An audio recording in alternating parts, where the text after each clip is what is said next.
Kia ora koutou. It's the final edition of 2021 for the Hot Air Sports Podcast. We've got a heap of guests coming up on the show, but more importantly, it's me good mate Mahona. How are you, mate? In bloody bad need of a haircut, mate. Look at this. It's awful. It's awful. I am actually allowed to go out and get one at the moment, though. And at this time next week, I may actually be working for the first time in 100 days. Right. So how's it? I mean, real work, paid work. Real work. Yeah, so I'm not too bad, mate. How are you? How are you going? Oh, look, I'm a box of fluffies. Good on you. Looking forward to today's edition. So massive edition today. Massive edition. Get right into it. Okay. Of course, we saw the All Blacks lost again last week. Don't say that too loud.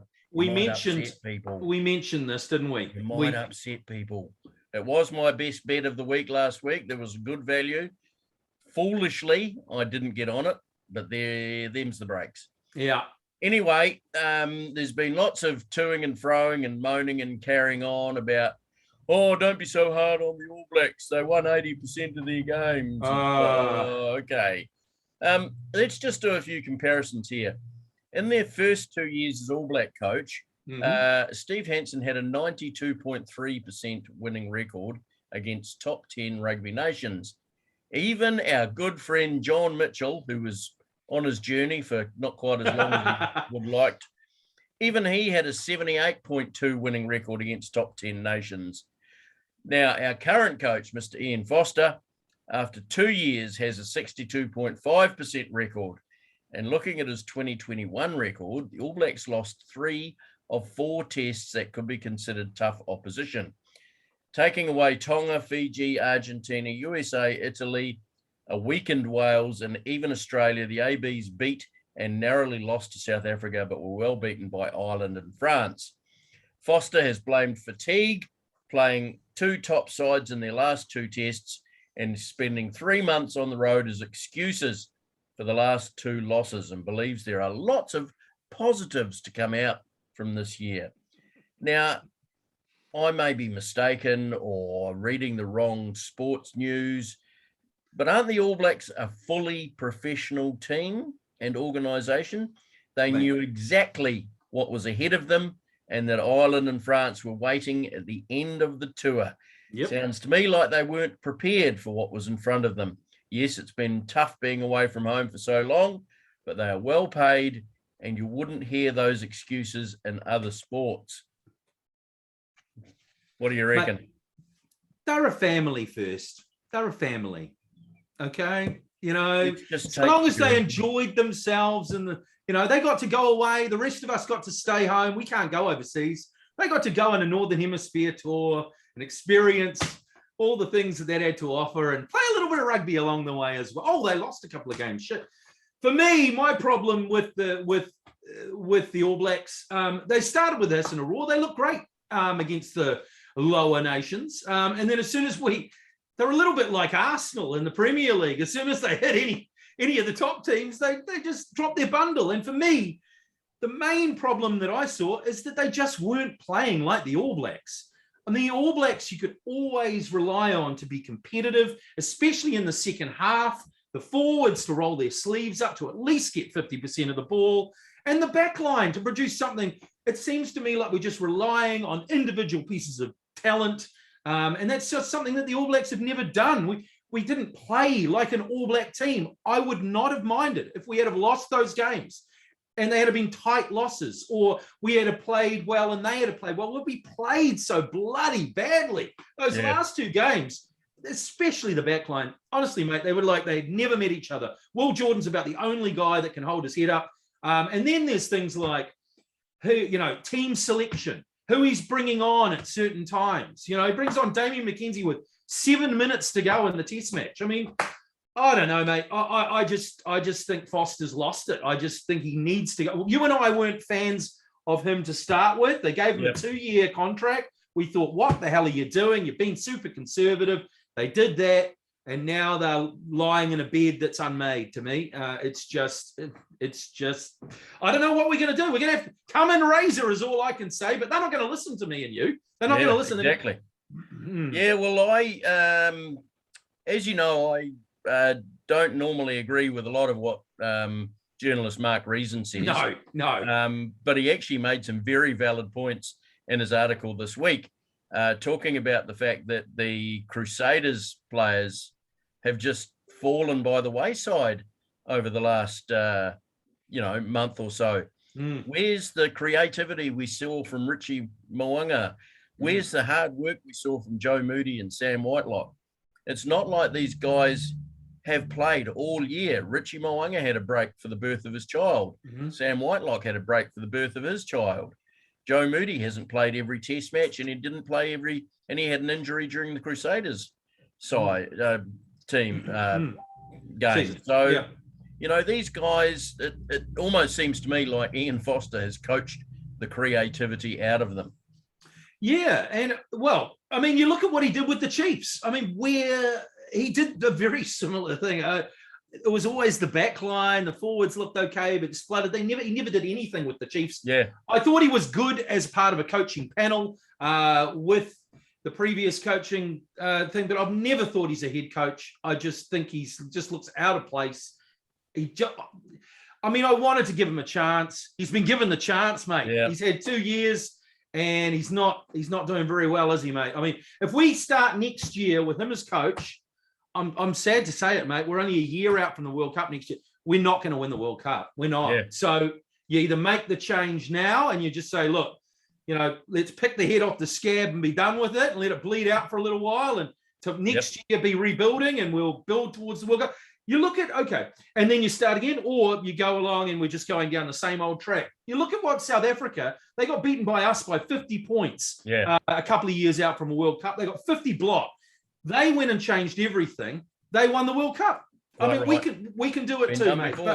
But we've got to have balls from the top, and I don't think we got them. Yeah. Anyway, enough doom and gloom. Time to welcome our first two guests onto the show, and you will have seen them both before on the Hot Air Sports podcast.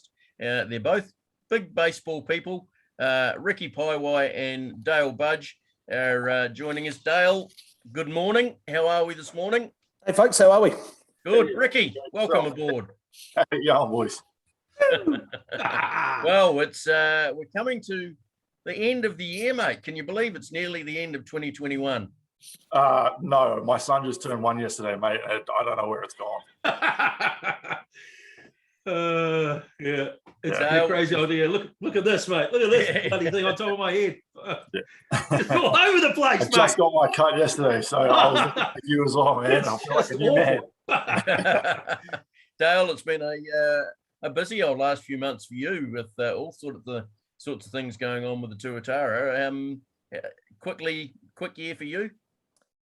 Mate, it's been another challenging year. I think what are people saying? They're all going to sit up on New Year's Eve. I've sort of turned 40 this year, so once you hit 40, you tend to go to bed before midnight. You don't stay up. Midnight. I'll be making sure I stay up and make sure we can kiss goodbye to this one because it's been another pretty tough year. There's been a lot of good things go on behind the scenes that have put the organisation in a really good stead for the future. We will absolutely locked in be back to play in the ABL next summer. We're all looking forward to that. We obviously got a few other things going on at the moment. We don't own a basketball team. Right as we're recording this, we don't own one. Okay, that could well change. Just confirming you don't own a basketball team, Dale. We don't own a basketball team right at this moment. Contrary to what David Long's saying on stuff. Oh, really? Well, there's nothing that Dave put in that story that isn't accurate. So it is very likely, and we're working through that process at the moment. And that's exciting. Fingers crossed, we'll have something to talk about in the coming days. And you won't be running for the leader of the National Party either. Is that right? Absolutely not. No, that's a poison chalice, isn't it? Geez, there is a rumour. They're wrong. I can tell you that. Yeah. No, it's been a difficult year. I'm a little bit over the politics. It's been probably 2 years with us of having to sort of balance, what decisions may be made and what implications that'll be for, have on the organisation. And we're still there. We're about to turn into a third calendar year of COVID life. But there is some light at the end of the tunnel and some really exciting news. There is a possibility that the Tuatara will go to Melbourne in late January, early February. Nice. For the series, just trying to make that'll work with the current restrictions and making sure that we've got enough players that are willing to go and able to go and can isolate at home and all that sort of jazz. So a week ago, it wasn't looking that likely, but with the announcement earlier in the week about MIQ changes and Kiwis being able to come home, I'd say it's now quite a strong possibility that we'll end up putting a team together. What's the story with that, Dale? Is it going to be a group of teams playing over there, or is it just going to be a couple of games? You don't know yet. No, this is at this point. It's just some dialogue between the Aces and ourselves. Had a sort of forged quite a good relationship with Melbourne. Obviously they are the defending champions, and they beat us in the playoffs and knocked us out last time we were playing. So we're pretty keen to try and continue that rivalry. It's a good, healthy one, and they were sort of planning an ABL season. We're pretty disappointed, obviously, that hasn't been able to go ahead. And so if we can help in some ways by getting across there and giving them some opposition to play against, and that could sort of help us when and they were very keen to help us with some of the options that were on the table. But again, as the restrictions, as we got further down this path, the restrictions made it impossible to play any international type baseball here or bring teams here this summer. But at least we might get some baseball on TV, which would be pretty cool. That'd be fantastic. So, Rick, restrictions allowed. Have you been able to get out onto the golf course at all? Yeah, I ran into Budgie actually a couple of weeks back. You ran into him. I seen the Tuatara hat, and I've gone, that looks like Budgie, and I gave him a holler out. But obviously, with the social distancing and teams playing behind him, we're just a quick hello and wave. So yeah. But no. If we tell the story properly, mate, what really happened is you were playing a couple of fairways over, and I decided to get my money's worth out of the course out of it, and I went for a little bit of a wander, and yeah. I was trying to be nice, mate. Trying to be nice. Zigzagging down the fairway. Sounds like my sort of golf. I was just going to say, when I used to play golf back in my younger days, I was quite often socially distanced from my fellow players.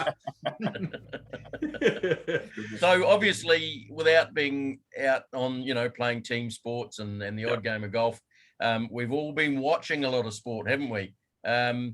So, Riki, some highlights from the year for you? Oh, the highlight's definitely the Braves winning. I mean, I didn't see it coming. I wouldn't have put money on it for the life of me, but that was a team I grew up watching, and that was the first team I supported as a kid. Obviously, Greg Maddux, John Rocker, John Smoltz, Chipper Jones. The pitching staff of the century and in that 80s World Series Braves team, and just this, I mean, it's awesome to see Freddie Freeman get himself a ring. Oh yeah, that was good, eh? Yeah, that he's just been around for so long and been such a good player in the game. But that was definitely a highlight. I mean, I knew Houston were gonna go. They had the goods, but I tell you what, man, I'm glad they didn't win. My hate for them runs deep, like everyone else's does, who isn't a Houston fan, obviously. But it's good to see baseball back on for the full season. It's always a pleasure to be able to watch it. Just be keen to get to a game soon, Budgie, and grab a hot dog, sit down, and cause a bit of mischief with the players and heckling and all that sort of stuff that I miss. So yeah. Any other sports that have taken your eye? Yeah, I've been watching a fair bit of golf. I mean, I talked to you guys a little bit about it. Obviously, I've started to take a strong interest in golf just because when you lose that competitiveness with the sport you grew up playing, which for me was baseball, you've got to replace it with something, because otherwise you just end up finding yourself not as happy in your day-to-day life. So I found that with golf, because you can have the competitiveness against yourself on the course, but then also, just watching on TV and starting to actually appreciate it. It's like any sport, I don't follow cricket, but if I was to sit down and watch it and appreciate the intricacies of it. So yeah, and I've taken a big interest in sport, and seeing Tiger take his first swings, pretty exciting stuff, because obviously, everyone's a Tiger fan. Did you watch the Ryder Cup? I did, man. It was a little disappointing. It was a bit of a whitewash, but I think it was to be expected. I think I've been a big fan of Rory Mcilroy for a while, but I said as soon as he got married, it was going to be a bit of a downfall for him. And no fault to his wife. It's just your priorities change, right? And obviously it's happened, but he's starting to make a comeback now. In Dubai, you see the picture of him rip his shirt because he holds himself accountable to such a high level. it's good to see him back at the top. But yeah, it was a little bit disappointing for a Ryder Cup, I think. Yeah, I just love the Ryder Cup. That's what happens with the marriage thing too, guys. You know, like you marry for a little while, your priorities change, and it's about can't really get onto the golf course. And then once you've been married for a little while, it's get out of the golf course. Get out of the house. Yeah, exactly. She's got the clubs at the front door waiting to go. Yeah, exactly. What I love about the Ryder Cup is that it's basically team sport. An individual sport brought to teams. I mean, it just adds that little bit of extra to golf, doesn't it? And you also get the crowds, that real fervent crowd where they all cheering. And I mean, I don't like the USA. I hate that. But that's the beauty of it, right? You go to a normal, major or golf tournament, and you got to be quiet for every shot. Right. The Ryder Cup, they're actually egging each other on. That's great. You actually see the real passion in the players, as opposed to that real, focused, calm, cool, collected approach to golf. So it's I guess you could call it the T20 for golf. Yeah. Before you guys came on, we both Aaron and I had a good range at the All Blacks and their setup and losing their last two games. I know you're a big rugby fan. What are your thoughts on that performance? I think it's like anything. Big giants will always fall, and they got to fall at some point, and they're going to go through a restructure process, and they got to figure things out. It's great for the sport to have the rest of the world finally catch up. Without putting too much of a elbow shiver in there, but it's good for the sport, and it's good for us to remember what losing's like. Unless you're a Warriors fan as well, we don't need reminding, mate. Honestly. What about you, Budgie? What do you think? The word that just comes to mind is apathy. I just I grew up. All I ever wanted to do as a kid was be an All Black. Through the 80s and 90s, I remember every single Test match. Probably still now. Tell you bits and pieces about most games. And then sort of around about was it 2007 World Cup, the rest of the rotation, when the emphasis on Super Rugby, the governing body themselves basically thumb their nose at their own competition and place the priority on a World Cup ahead of everything else, to the detriment of that competition. My interest level in rugby started to wane at that point, and it's got to a point now where I didn't bother. I had nothing better to do. We're in lockdown. There's not like there's a lot else better to do. And I wasn't getting up to watch games in Europe. I couldn't care less about the results. My household, 3 kids under 13. None of them are remotely interested, yet they're all into other sports, whether it's the NBA, supercars, NRL competition, baseball. Young Harvey's got so into his football, it's not funny. He's getting up in the middle of the night to watch Manchester United play. And why? Well, yeah, but to be fair, he's obviously committed. So it's, and that to me is the worry. Where does the sport go? They have eroded their own domestic competitions to the point now where it's almost irrelevant. Yes, there's a rebuild coming. I agree with Riki. It's probably good for the sport. I just worry that we've gone too far. It's been a house of cards for a long time now, and some of those chickens are coming under roost. And I hope, from a growing up standpoint and supporting rugby and once upon a time being the most important thing in my life, I just hope that it's salvageable. And if they don't take the right options now, it really could be curtains in the next decade or so. Yeah, it's sad, hey? It's sad. I mean, Macca and I are like a broken record. We've been talking about this for the last 2 or 3 years, how long we've been on this podcast. Got to look after your key stakeholders. They are the people that watch the rugby all the time. They've basically lost me as well. Macca, remember we used to go every Friday, Saturday night. We used to go and watch the Super Rugby, and we used to get quite excited by it. We used to have a TAB account. We used to put money on first try. That's just, I don't even know who's playing or when they are or who's in the team. I mean, they've lost me at that level. I still support the All Blacks. I love the All Blacks. But I don't get up in the morning and watch it anymore. I record it. I just don't have that engagement as much anymore. I'm much the same as Budgie, and if they're losing people like me and Budgie, it's funny. I've gone the other way. Like I've lost more of the interest at the top end, at the elite professional level, and I've found more of a. I'm still aligned to my club. I still, have dedicate time there and enjoy watching them play. And through work, I've covered a fair bit of the local club competition in the Counties Manukau region. and really enjoyed it. It's great competition because it's grassroots, because it's amateur, because for those people that are involved, it's the be all and end all every single week. You live and die by those results. Their fans do too. But once you take that step up and you get into the professional ranks, to me, the priority is always later in the year, or when we're building for a World Cup, or 3 years time. It's never right now, which is all the best sporting competitions in the world. It's the be all and end all every week, isn't it? Absolutely. All right, before we go too much further, we've got another guest joining the show, and it is none other than Mr. Jason Pine. Can we fit him in? Former radio sport host and sports fan extraordinaire. I love the man. He's a Liverpool fan. What can be better than that? And to also advise anybody that's watching, is helping me co-write my book. Give it a plug. Welcome aboard, Piney. Yeah, I mean, to be fair, it's mainly a picture book. So, I was going to ask you, helping him with the spell check, are you? Yeah, I'm just cropping a couple of photos. Really, that's pretty much it. But I'm enjoying. I am enjoying that. There's some rather uncompromising ones, of course, I've got to tell you. Now, before we go too much further, we were all just talking about the downfall of the national rugby team over the last couple of weeks. Got any thoughts on how they've been travelling? Well, disappointing end. I'm sure, without having listened to you guys, I'm pretty sure I can guess the tenor of the conversation. Look, at most unsatisfactory end to the season. A lot of questions to be asked and hopefully answered at some stage. I think the decision to reappoint Ian Foster midway through this year has seemed to be misguided, and rightly is being questioned. Why wouldn't they have just waited till the end of this year, see how they went, had a good review, and if Foster's your man, that's fine. But having appointed him before the end of this year seems a little bit odd, especially when there's a couple of really good candidates waiting in the wings.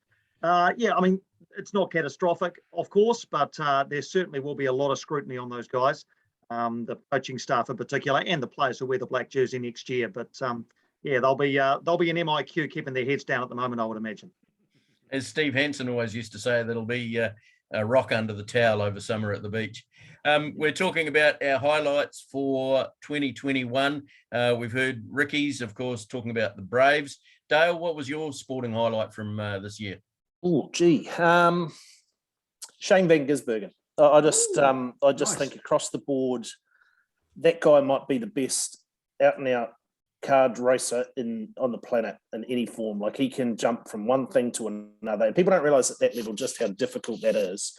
Roland Dane, his longtime boss with Red Bull Ampol, said he felt Shane was the best driver on the planet. If his body size was more suitable for Formula One, I'm sure we would see him knocking on the door and competing at that level. He's a big guy. Formula One was never going to be something that he could genuinely aspire to. But the way he finished, he did it tough behind McLaughlin for the last 3 years. And people don't realise those two are really good mates. They actually have a really good relationship. And while Shane, I'm sure, was really happy for Scott and the success that he had, it was hard sitting there and looking over his shoulder and sort of wanting to do the things that Scott was doing. And so then when McLaughlin departed, it was announced that he was heading off. Shane, all of a sudden, it just seemed to all fall into place for him. He produced a great drive at Bathurst, won the Bathurst 1000 a little over a year ago now.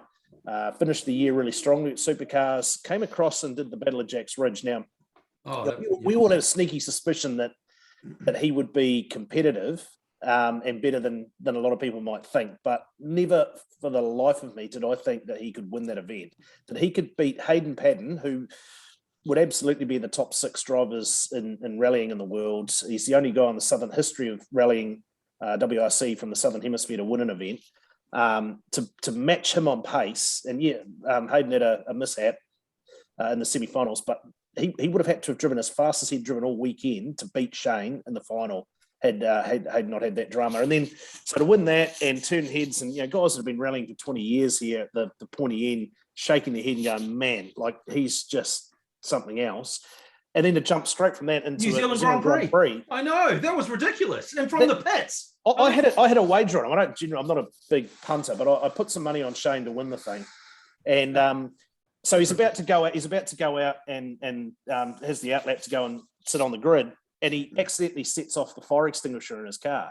And so there's this mad panic to try and in tidying it all up and fitting a new one, because you have to have one that's usable. Obviously, he missed the cutoff to get out.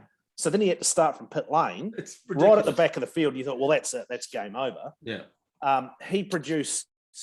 That's a long story. It was Kiwi at the Melbourne Cup, mate. That's what he basically did. Unbelievable. Just I'm talking people that have Paul Radisich and Smith, and all those guys that have seen so much motorsport over the years, just shaking their heads in utter disbelief.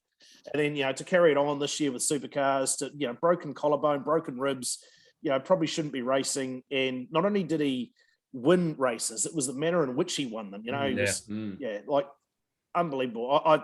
He won't win it. I'm sure he won't be even a serious contender for the Hellberg, but he would be my absolute choice for highlight of 2021. So where's he going to go to, Budgie? Well, is he going to just hang around here for the rest of his life, or is he going to make it to Europe? Is he going to go to the States? Will he ever get a drive in anything sort of, I say this respectfully, because he's a lovely guy, Shane. He doesn't want the fame. He's not interested in any of that. That's why he probably struggles a little bit with some of the media. He's just a kid that likes driving cars. And if he could do it behind closed doors, that would be even better for him. So I don't think he's got any serious ambitions of going anywhere else. Scott McLaughlin did have some ambitions, and with the American wife and whatnot, there was always on the cards for him to go and try something else. I think Shane's pretty comfy in his own skin. He will race anything he's allowed to race, but supercars, I think for the foreseeable future, will be his main focus. I could see him trying to emulate some of the things that his teammates departing, teammate retiring, teammate Jamie Wincup's done, and try and chase down some of those records that he said. I could see Shane doing this for another 5, 6, 7 or 8 years, maybe. Awesome. He'd like to get back into some sports car racing once borders open up and it becomes easy to travel around, but I think it'll all be as a extra on top of his main supercars deal. Yeah, if he wasn't 6 foot tall and 200 pounds, you probably put him on the back of a horse and he'd win the Auckland Cup. And he can drive. He can drive anything. Like he hopped in a 2-wheel drive Ford Escort, typical sort of 70s rally car, and you thought, on these roads at the City of Auckland event, first time he'd ever been in a car, and he's beating guys that have driven those cars for 20 years. Still able to look after his tyres, knows how to. The cars come back at the end of a session, and the tyres are written off on every car, and Shane rolls in and the tyres are still in reasonable nick, and he's just his ability to look after it. Unbelievable. Loved by his garage. Good call. Piney, sports highlight for you for 2021? I've got a couple. Nothing as in depth as Budgie's just rolled out. But, sorry, guys. I love the World Test Championship win. Obviously, I think we all enjoyed watching that. And previous to that, seeing Devon Conway announce himself on the international stage with double 100 on debut, and I've had the opportunity to meet Devon Conway, and a nicer bloke you will not meet. I mean, I think he and Shane Van Gisbergen probably get on fairly well. They're very down to earth despite their incredible sporting talent. So it was delighted to see that. The Olympics, a lot of highlights in there, including watching a men's 8 in action again. Man, how good was that? And I've got a bit of a personal connection to Tupou Naufi, the Paralympic swimmer who won gold in Tokyo. She is the girlfriend of my nephew. So I was following her progress extremely closely, and to watch her up on that podium, even with the mask on, you could see the tears, and that was very personally, very, very pleasing for me to see. So yeah, those are the things I've picked out. I've no doubt forgotten some things, but they stand out on an international level this year for me. Looking forward towards 2022. Riki, what do you want to see next year in the world of sport?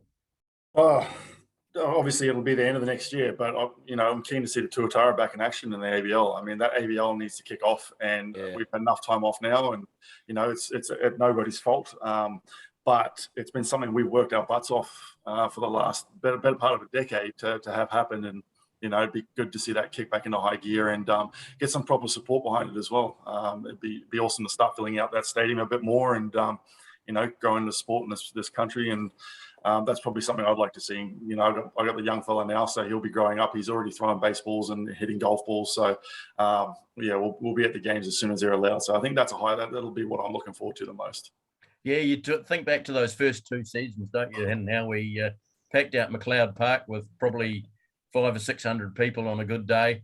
Then moved up to North Harbour Stadium. The first couple of weeks or first couple of games, be lucky to be a couple of hundred people there. But by the end of it in that playoff game, what was there, over 4,500, Budgie?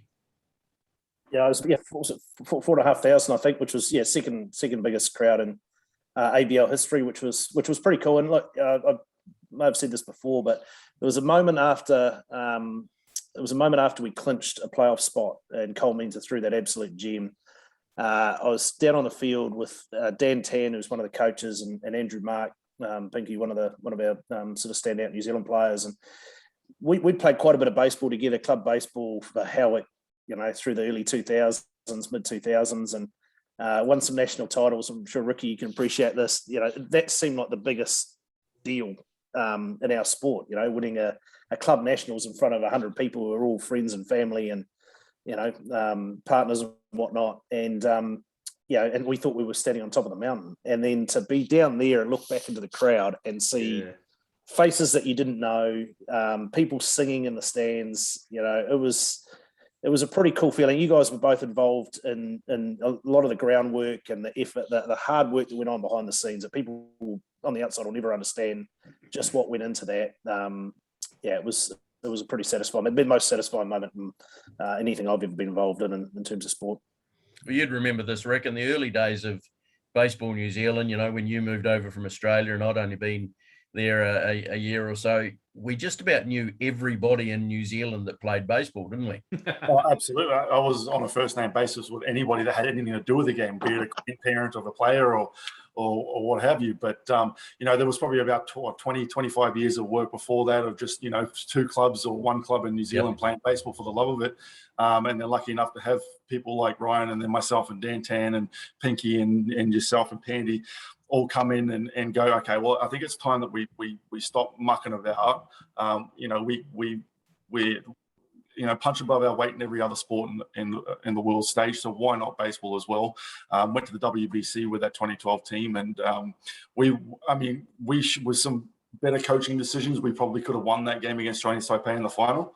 But I think that set the standard for, hey, actually, we've got something here. And it took 5 odd years since I got here for us to finally get to that tuatara, getting in the ABL, and that was kind of the pinnacle of what we wanted to do, because once you have that team, just like the Breakers, you start getting that feed coming up because you've got somewhere to go that's not just the national championships. It's then tuatara, and then onto the minor leagues or onto college and onto pathway. Yeah, exactly. And so it took a lot of hard work from a lot of people, and it still is a lot of hard work for a lot of people. But I tell you what, it's worth it, because it's a beautiful game. It's a beautiful fan experience once we get that back up and running. And I think, if you guys keep just trucking along and doing what you're doing, we're going to have a hell of an experience on our hands.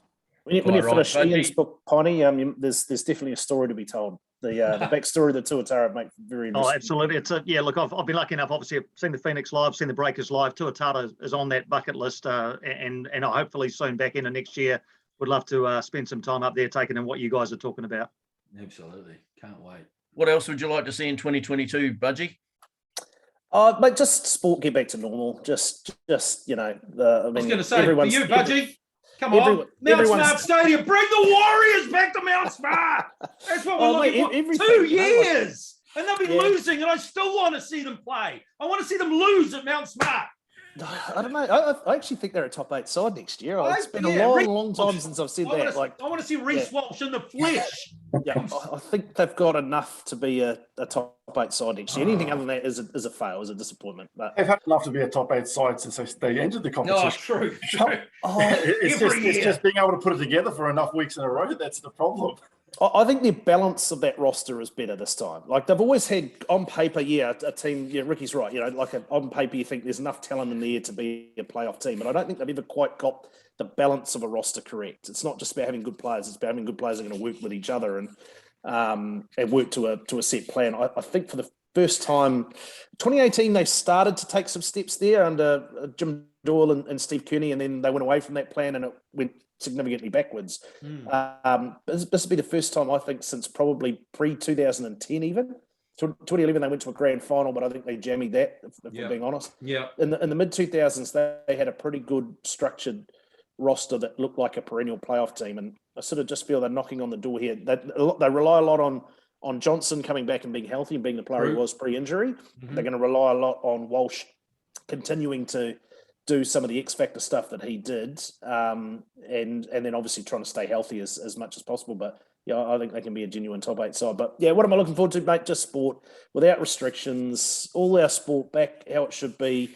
Hopefully the amateur game surviving, because that's what bothers me is, pubs been closed for so long and such a reliance on gaming funding that everyone gets through the early part of next year. And this time next year, COVID was something that we all experienced a year or two back. What about you, Piney? What are your thoughts for the coming year? Yeah, I mean, big year for football, obviously. World Cup at the end of it in Qatar, just before Christmas. Wow, amazing. World Cup at Christmas time. With no Ronaldo, maybe. Well, yeah, potentially too. Yeah, but hopefully with the All Whites. Yes. We're going to find out their path very soon. In fact, tomorrow morning, Saturday morning, our time, early in the morning, they'll do the intercontinental draw. Yep. So Oceania will find out who they are pitted against, South America, CONCACAF or Asia. Ooh. Presuming, of course, that the All Whites win through from Oceania. And then a big game in the middle of the year, a one-off game, none of this home and away stuff anymore, a one-off game with a ticket to Qatar on the line. I really like what Danny Hayes done with this team and the way he's brought young players in and really, subscribes to the theory that if you are good enough, you are old enough. There are teenagers in that team, who are looking very, very good. So, yeah, but like Budgie, and even hearing Budgie say it, I know how much, Budgie, you've personally been affected by a lack of sports and events over the last 18 months. And I feel for you every time I see your tweet, mate. It really just breaks my heart that so many people in your position and thousands of others who are playing at a grassroots level right up to elite have been affected by this. I would love to join you all in a year from now and be talking about full stadiums and unencumbered travel and young people getting the opportunities to travel to the States for scholarships or whatever it might be. I'd love for us just to get back to some sort of normal. Just to finish that point, I was talking to David Ball from the Wellington Phoenix before they flew out. He never signed up for this. None of them did. 3 seasons away from his family. He said, "Honey, I just want things to be normal again.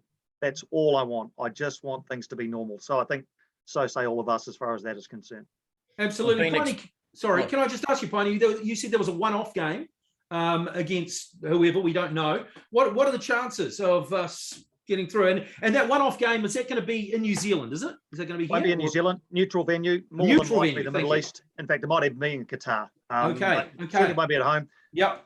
I think, funnily enough, I think in a 90-minute game, New Zealand probably fancy themselves more than across 2 legs, including 1 leg in a fairly hostile environment like Lima last time or Mexico the time before.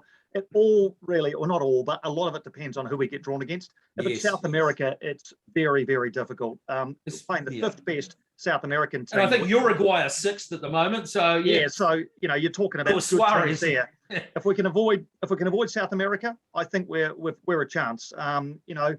The dream for me would be that we got Asia and Australia finish 5th in Asia. New Zealand against Australia for a ticket to the World Cup. How good? Come on! Wouldn't that be awesome? The Phoenix started off their season with a draw on the weekend. How did you view the game? Yeah, I thought they were okay. Yeah, I thought they started reasonably well. They're missing some big players from last year. Davilla's gone, Taylor's gone, Devlin's gone, Hamed's gone. They're 4 big players. I don't want to call it a rebuilding year because, they're in the league. They want to try and win as many games as they can. They're not favourites for the top 6, but Ufuk Talay is a really good recruiter. He's got his eye on a couple of people to bring in the January transfer window. So if they can kind of, just pick up points on a regular basis heading towards January, who knows, they might be able to make a push for the top 6 once the new year rolls around. Again, we'd love to see them back home. It seems unlikely now. Obviously, April 30 is the earliest, and there'll only be 4 or 5 rounds left after that. But who knows? We'll keep our fingers crossed. As far as the Phoenix are concerned, I'll be very curious, just as I am with the Breakers and the Warriors, to see how they cope with more adversity. Yep. Now, Riki and Budgie, you're both big baseball fans, and we've talked a lot of baseball here. They announced the MVPs last week. One was pretty much odds on, Shohei Ohtani winning the American League, but I was a bit surprised that Bryce Harper came away with the National League. It's here. No, I'm not surprised. I mean, he's a hell of a ball player.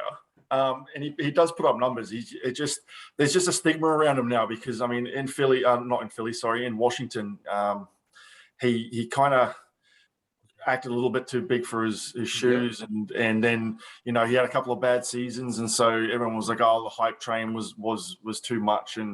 But I mean, if you watch him and if you follow him a whole season, he is a hell of a ball player.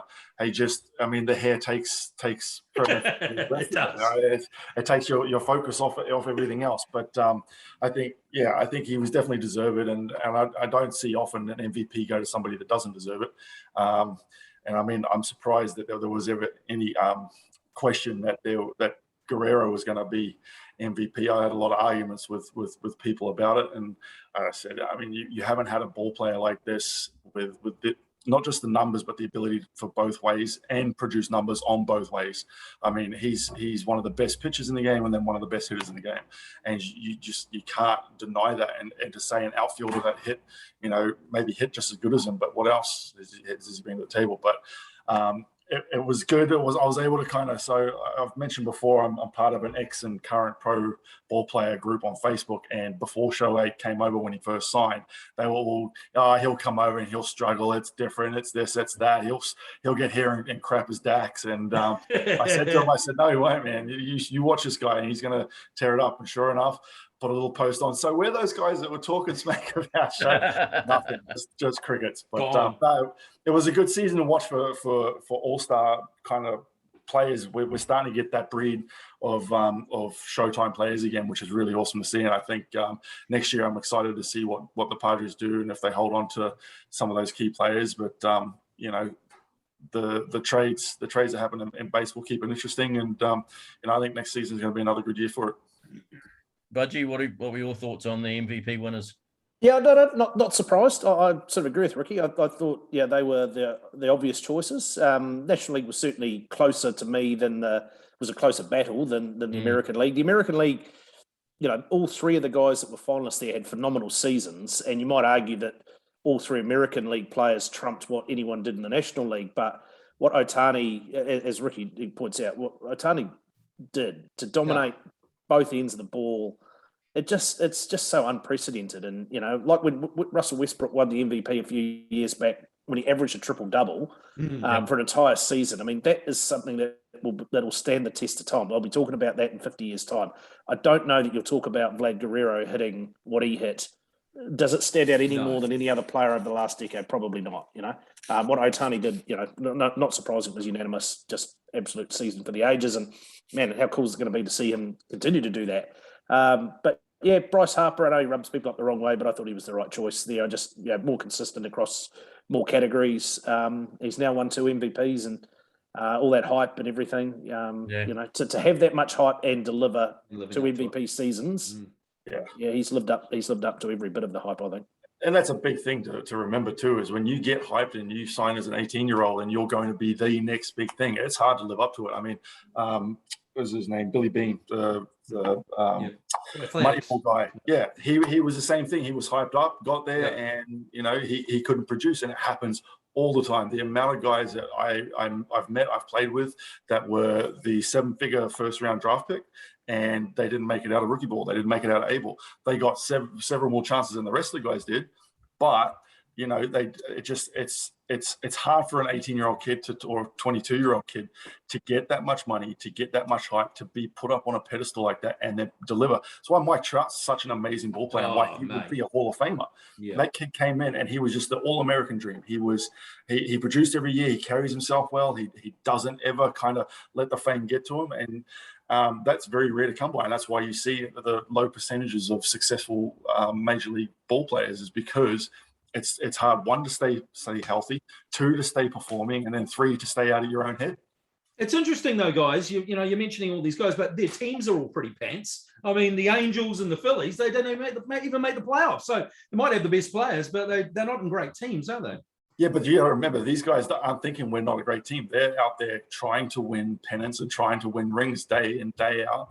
And, it's baseball's, it's like the Braves winning the World Series. You probably wouldn't have picked it even with them going into the NLDS. It's a game that can go every which way but Sunday. Yeah. Sometimes the individual parts can be bigger than the parts of the individual, right? Something like that. 162 game regular season. Oh, you yeah. weed out the streaky teams from the best teams. The best teams always make the playoffs. But then the ironic thing in all that is then you after get to the all that playoffs. 162 game season, you get to the playoffs, you start again, and a team that won 20 less games than the best teams knock you over. Yeah. Knocks out the best two teams and runs off and wins the World Series, And I mean, but that's what we love about sport. Exactly. Yeah. It's glorious uncertainty, right? Yeah. Yeah. But that just goes to show like these teams that they're going to compete. They're not thinking that they're not a chance. And so guys like Trout, who they'd be a standout in any team, and he would be the same in any team. Oh, absolutely. He's just decided to be a franchise guy. Yeah, well, of course, you go into the baseball playoffs, and as you've all said, it's like a new season starting, isn't it? Everybody starts at the same position. Everybody starts on 0 wins, 0 losses, and away you go. And what happens. And quite often we see the best teams in the regular season don't end up winning the lollies at the end. Yep. Absolutely. Quite right. Well, thank you, boys. It's been thanks, guys. Merry Christmas. Talking to you all. Wish you all a very Merry Christmas and a Happy New Year. And I'm sure we'll get you all back on the podcast at some stage, once or twice during 2022. So thank you for your input this year, and we look forward to seeing you all in the new year. Thanks for having us on, guys. Beautiful. Thank you, boys. Merry Christmas. Christmas, guys. Merry Christmas. Happy traffic light system on the 15th too. Oh, on the 3rd, sorry. Quite Absolutely. Right. It means go. Let's get out. Woo! Cheers, boys. See you later, guys. Thanks, everyone. Cheers, guys. See you later. Oh, fantastic. You get the views of those three gentlemen of the sporting year in 2021 and what they're looking forward to in 2022. Now, before we get to our awards, which we've got coming up a little bit later on in the show, just like to talk a bit of football. Great starts for the new managers in the Premiership, with former Aston Villa boss Dean Smith doing better against Southampton with Norwich than he did with Villa. They had a win.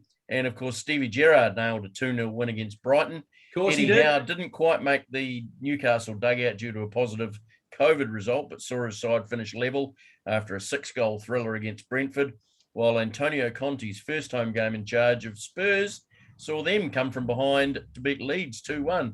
It was like I don't know if you watched that game, but Spurs played awful in the first half, being behind 1-0. I did watch it. Then came out of the blocks in the second half and looked like world beaters. They did, but then they've gone back to their old tricks this morning. Have you seen what? I saw I've lost to a team with the what is it, the Europa Conference League, with a team with a total wage bill of £7 million as opposed to £700 million, and they've lost 2-1 in the last minute to a runaway goal. So Spursy. No, it looks like Conte made. I mean, he definitely had to kick them up the arse at halftime. They were playing so terribly at halftime, and that was good to see them come back. Great to see Stevie G get a win in his first game. They played some good football and nicked it at the end there. And some great games in the Premier League. The big news in the Premier League, though, last week, Macca, was finally someone pushed him out of the truck, didn't they? Yeah. Ollie's not at the wheel. Not at the wheel anymore, mate. He's gone after that disastrous loss to Watford. And really, just before we got on, I was comparing the plight at Manchester United to the plight of the National Party in New Zealand.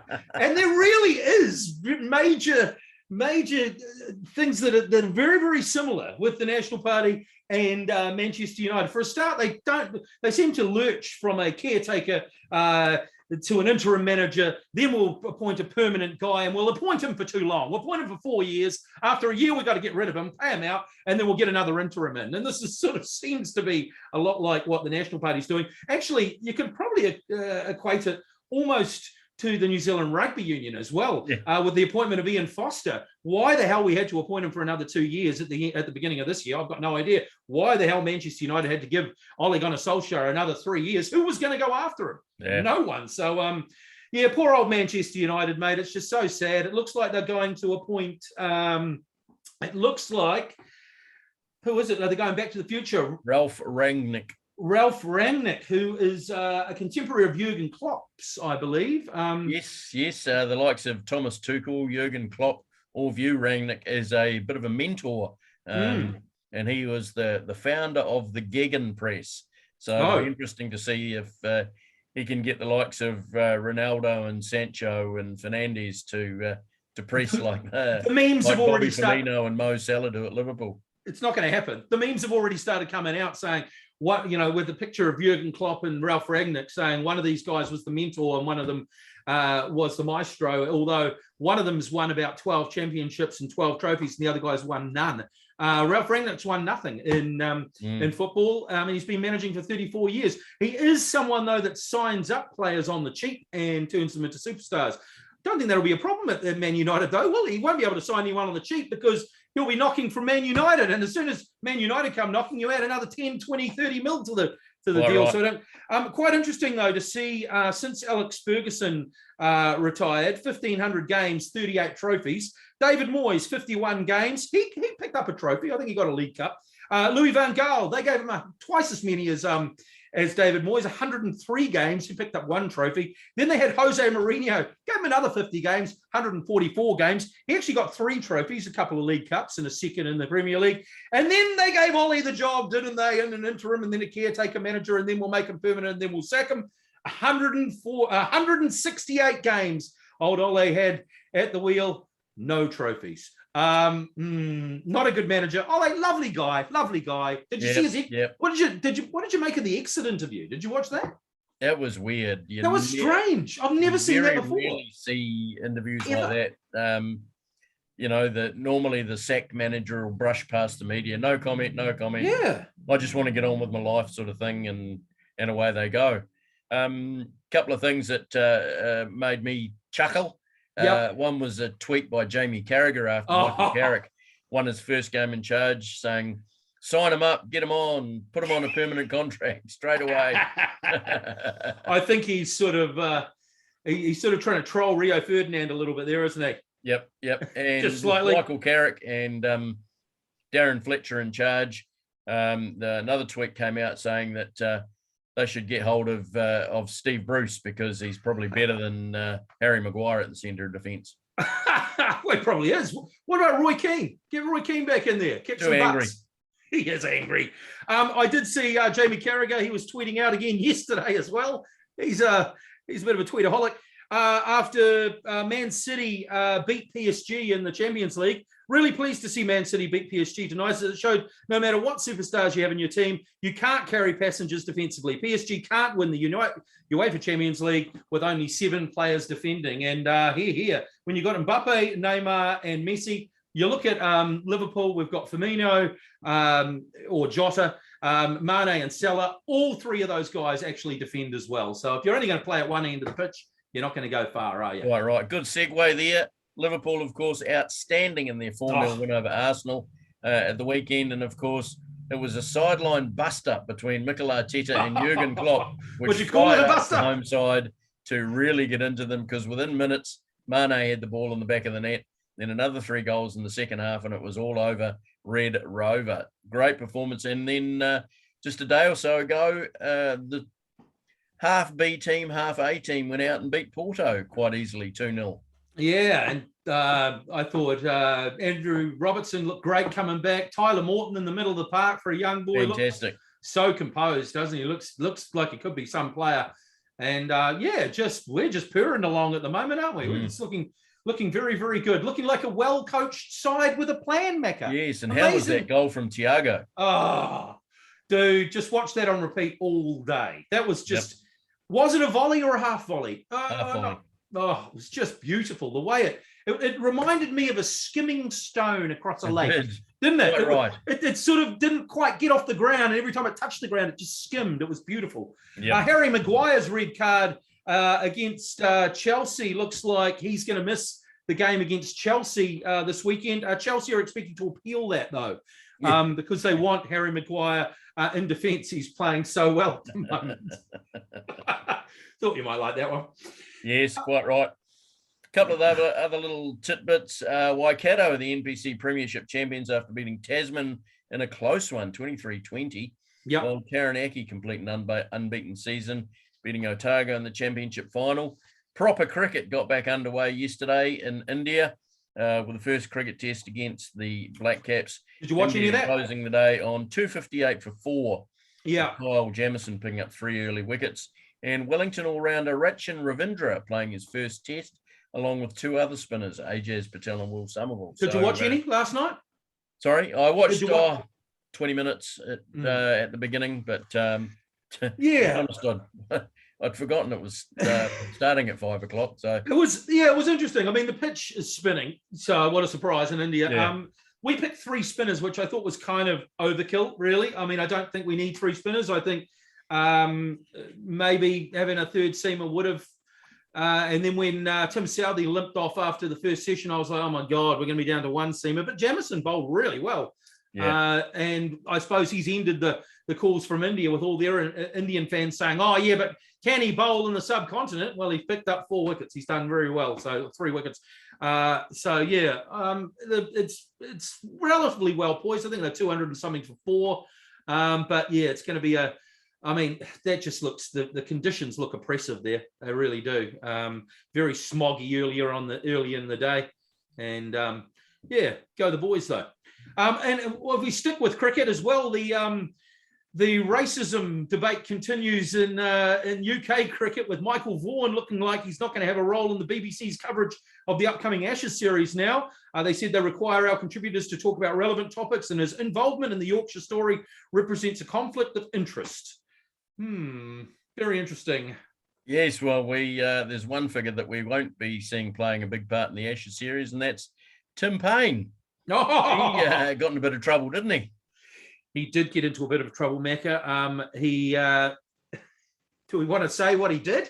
No, we don't need to go there. It was a few years ago. He basically sent a few text messages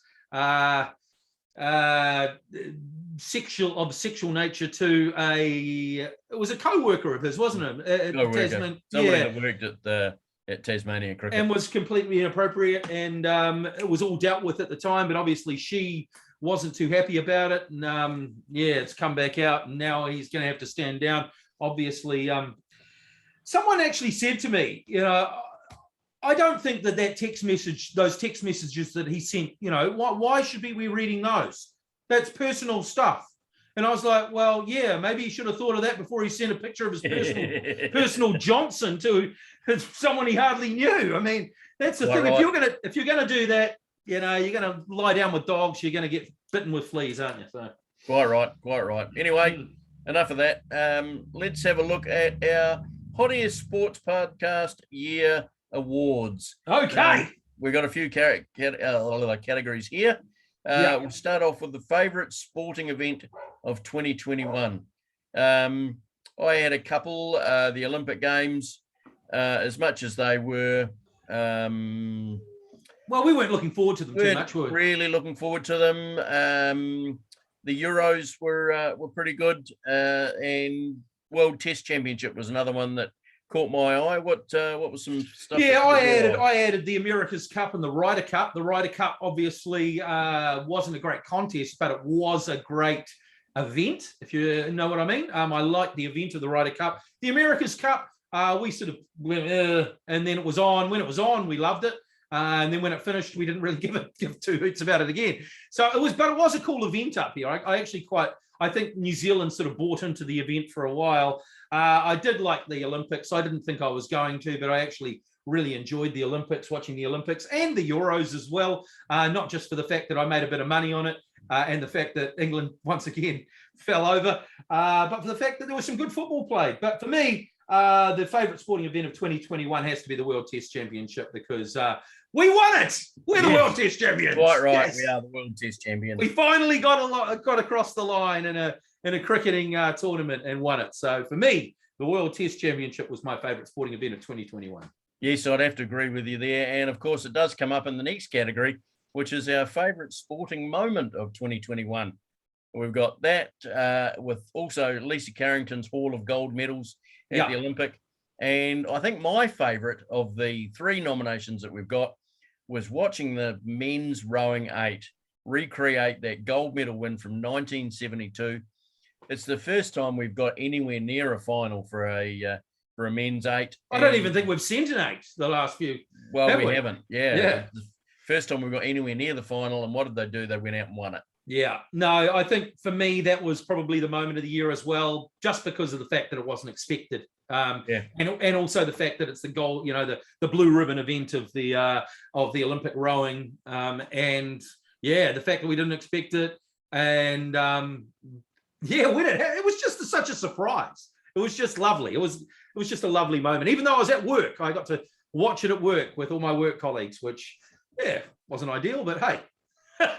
I enjoyed it. So no, we're going to go with that with the eights winning the gold medal for our favourite sporting moment of 2021. What about our favourite sports personality of 2021, mate? A few sports personalities on here. I've got Kane Williamson, even though he's not much of a personality, just the way that he's just remained so calm and composed, and he's always so professional in everything he does. Kyle Jamieson, for the fact that he's burst onto the scene and with his blonde hair and number one bowler in the world. Israel Adesanya, because he's the world champion and the stuff he says and does, and he appeals to the youth as well. And Benji Marshall, I've got Benji Marshall in there because it was his last year. He made a NRL grand final, and I just love a bit of Benji. So who's your favourite sports personality of 2021? Oh, I think it's be pretty hard to go past Israel Adesanya, wouldn't it? Doing what he did on the world stage. Although he had a big moan about the MIQ system and said he was never going to fight in New Zealand, I think once we get onto the traffic light system and people are allowed to travel in and out of the country, he might change his mind on that one. So, it's a strange call for me to be picking somebody like him, not being a fan of the cage fighting or whatever they call it. Yeah, well, it's personality. It's personality. You don't have to like the sport. He's an interesting dude, isn't he? He's a really interesting dude. He says some things. I don't agree with everything he says, but he says it with passion. And, And you have to admire the guy for what he's done. He's come from Africa, moved here, obviously as a young man, not had much, and he's just believed in himself. He said he got beaten up at school, and just for what he's got through, big props to Israel Adesanya. He's our sports personality of 2021. What about favourite athlete of 2021, mate? Yeah, there's a few good ones here.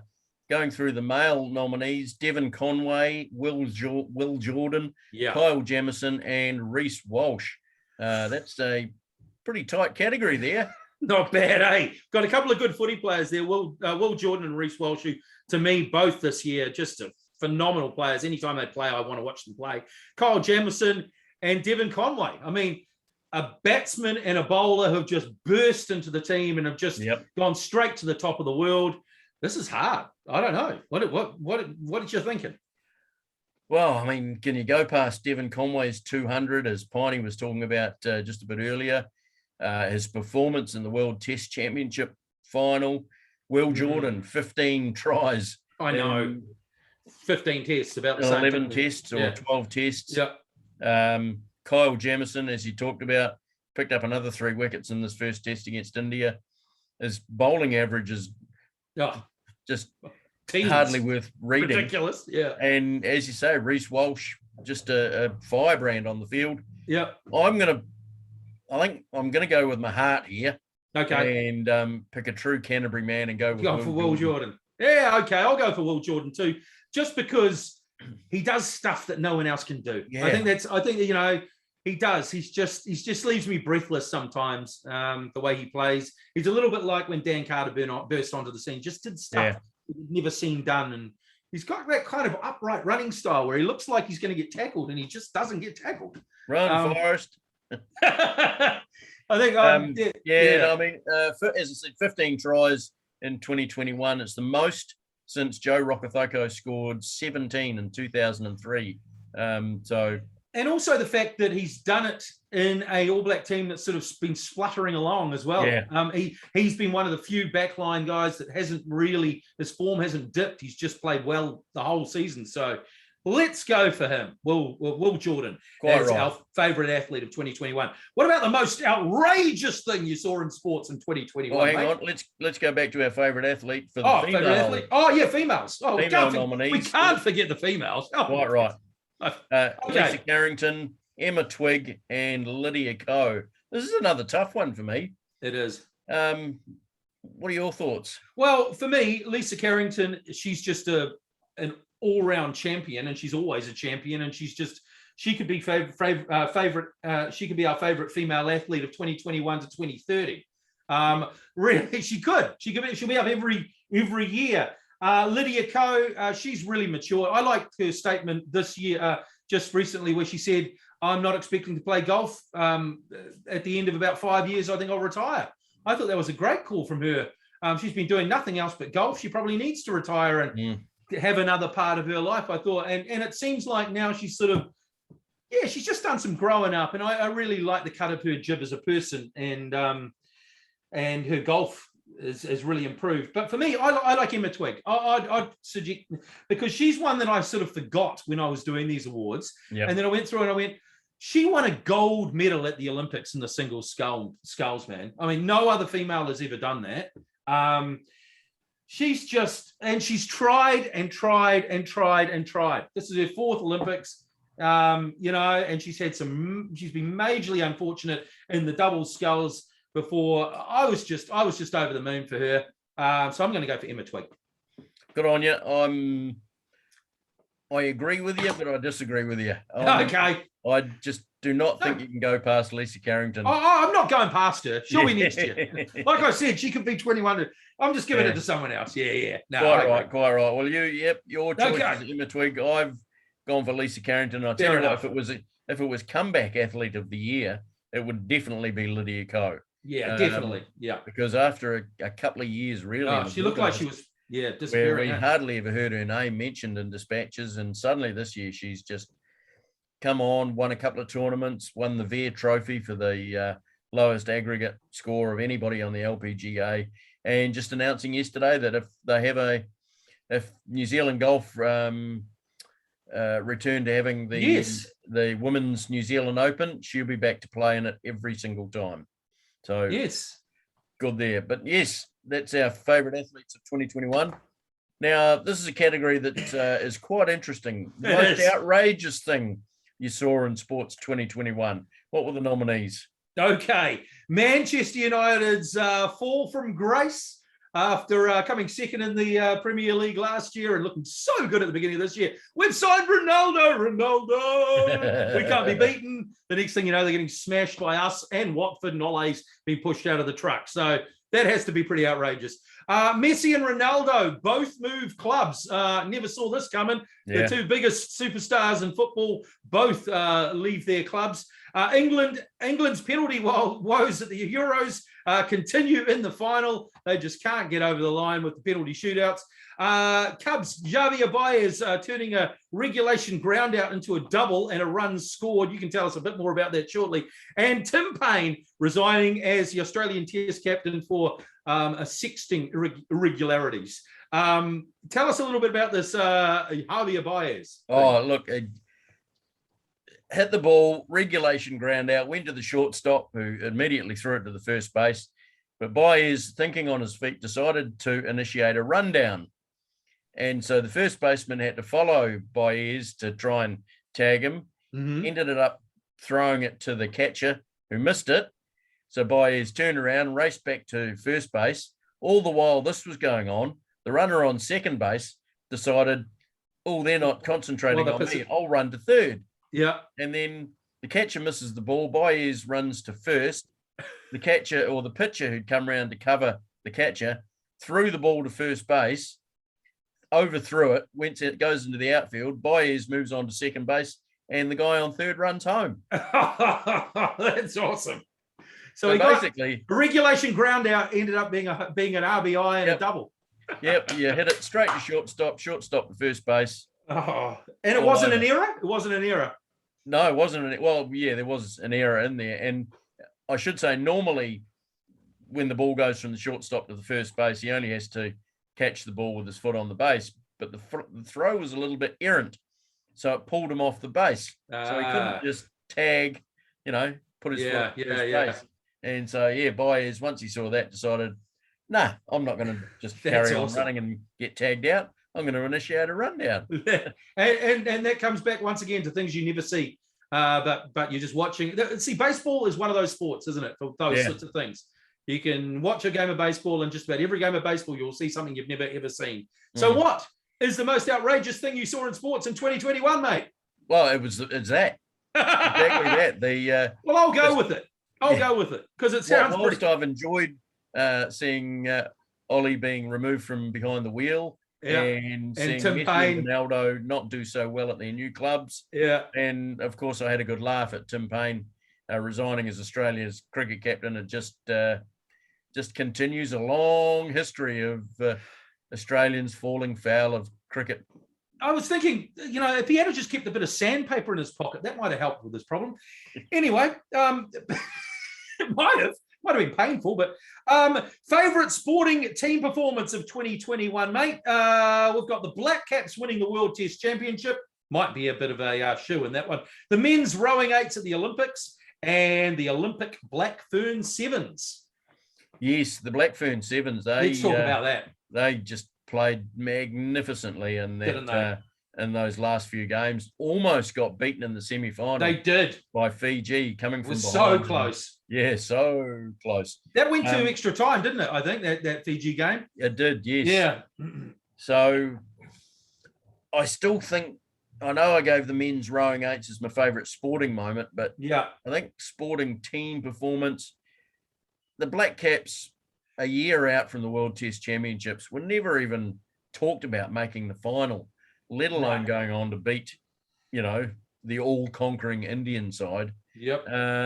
So, my favourite sporting team performance has to go to the Black Caps winning the World Test Championship. Me too, mate. Just because the fact that you and I, as long-suffering cricket tragics, we've watched the Black Caps for so bloody long, and they've never won anything. Yep. And this year they did, and they won it. They won perhaps the biggest. Well, it's the biggest prize in Test cricket, and it was the first one. So, for me, it has to be the Black Caps. I'm just so proud of that team, and then for the way they carry themselves as a team. Yep. The way they win with such grace. I mean, that's led from Kane Williamson, of course, and they're just such great guys. I mean, you look back, that can't always be said of the New Zealand cricket team.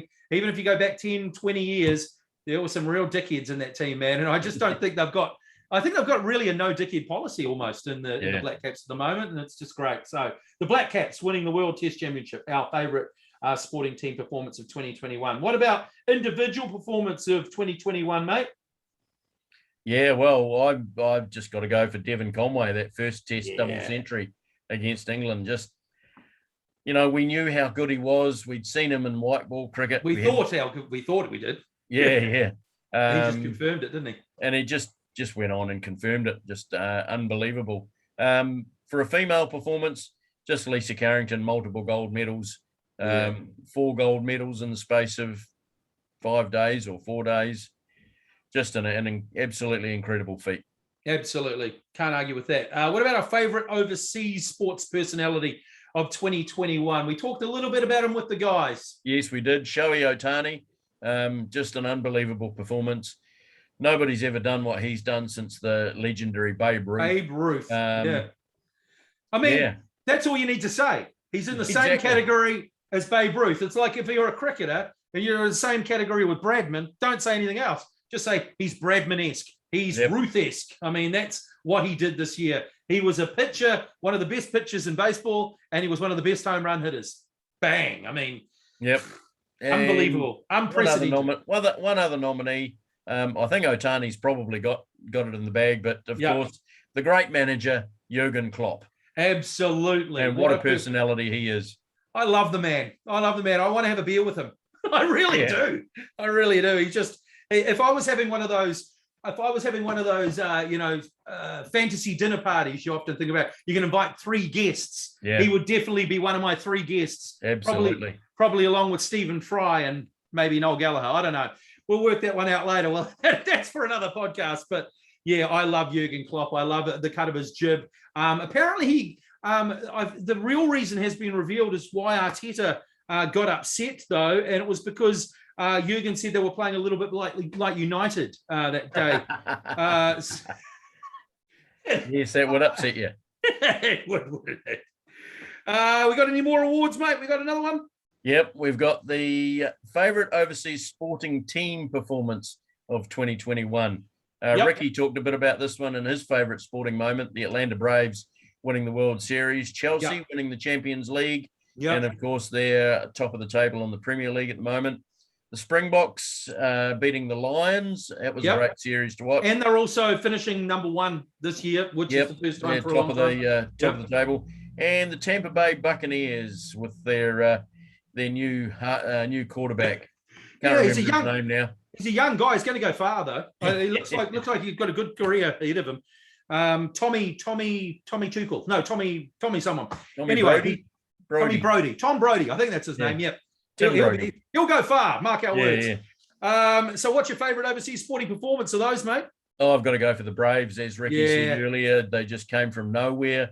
Nobody even picked them to win any of the playoff series they went into, let alone getting into the World Series and beating the cheating Houston Astros. I was also thinking in the NBA, the Greek Freak taking the NBA championship for the Milwaukee Bucks. That was quite a good one as well, considering everyone else is trying to peer off and go with, big threes, and he just sort of stayed with the team that he was drafted with. And I thought that was quite good that they won that. So I'll give the NBA a bit of a plug there as well. What about favorite overseas sporting individual performance of 2021? Yes, we've got a couple of categories here. We've got the males and the females. Yeah, we do. In the males, Mohamed Salah, of course, 17 games, 17 goals so far this year. Robert Lewandowski, almost the same. He scored an unbelievable overhead kick goal yesterday with his bootlaces undone. Amazing. And in the snow. Yeah. And the chap you were just talking about, Tim Brody, it's Tom Brady. Tim Brody. Yeah. Anyway, him. In the female category, we'll nominate Naomi Osaka. She's had a absolutely fantastic year. She's made a couple of Grand Slam finals, and of course her discussion about mental health as well, which was very apt this year. Emma Raducanu, who won unseeded, absolutely amazing. Had to play 3 games to qualify. First person to win a Grand Slam unseeded on the female side. And Simone Biles, who of course won the gold medal in the gymnastics at the Olympics, and of course had her talk about mental health as well, and brought that to light. Who's your male and female sporting performance of 2021? I'm going to go for Mohamed Salah, purely out of my heart. I just love the man. I wish Liverpool would hurry up and sign him to a new contract, just pay him what he wants. The man is an absolute freak. There's no way if he went, we could ever replace what he's doing. Just get it done. Get it done. Mohamed Salah is my favourite overseas sporting individual performance of 2021. And female, I'm going to have to go with Emma Raducanu. I just think that was a great story. Nowhere, she made, was it the final at the French Open, and then Wimbledon and she reached a career high ranking of 19 this year. She British woman to win the Grand Slam title since Virginia Wade in 1977, and she won it as a wild card 3 go. Yeah, oh mate, come on, she was ranked 1,000 or something before that. Just unbelievable where she came from, and just the fact that final was fought by was played out by 2 players who weren't ranked. Absolutely unbelievable, and a British female player winning that tournament. I just never thought I'd see it in my lifetime. So absolutely phenomenal what she did this year, and someone I'd never heard of at the beginning of this year. So that's a nice way to finish our awards. There you go, Hot Air Sports Award. We call them the HASPYs. The HASPYs. Yep. We'll get the awards out to the recipients. We'll send them in the mail. They might not get them till February, the way the couriers are going at the moment. Right.